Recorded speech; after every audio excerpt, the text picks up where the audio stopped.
I'm going to run through the exponent rules that we went over today real quick, just so you have a basis for remembering them. The first rule that we will talk about is multiplication. So this is anytime you're multiplying exponents, and it's going to look like x to the n times x to the m. It's always going to be x to the n plus m. Simple enough. Division, x to the n over x to the m is equal to x to the n minus m. Addition and subtraction, x to the n plus x to the n equals 2x to the n. And this doesn't matter if there's like multiple exponents you're working with, it's always going to be you just add up the coefficients up front. So we have some like imaginary ones here. So say we had like 2x y to the third plus 10x y to the third. This would simply be 12x y to the third. Don't overthink this one.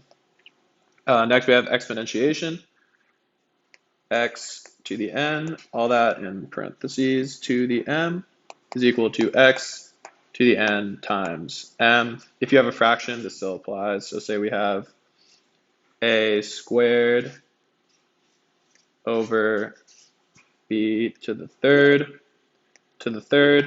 we get a to the 2 times 3 over b to the 3 times 3, which is equal to a to the 6 over b to the 9th.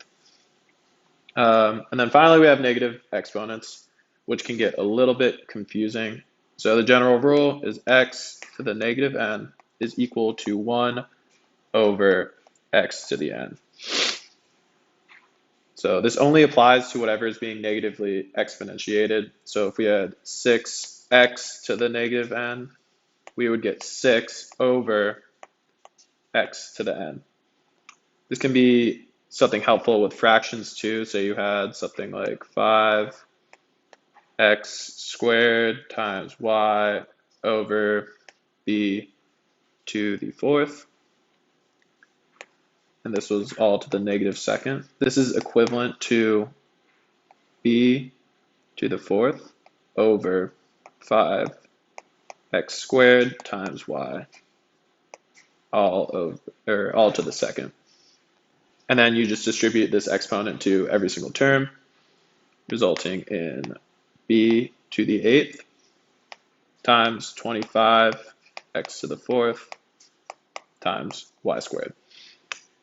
And those are the rules. If you can master these rules right here, then you should be good to go with all the math that you might have to do with exponents.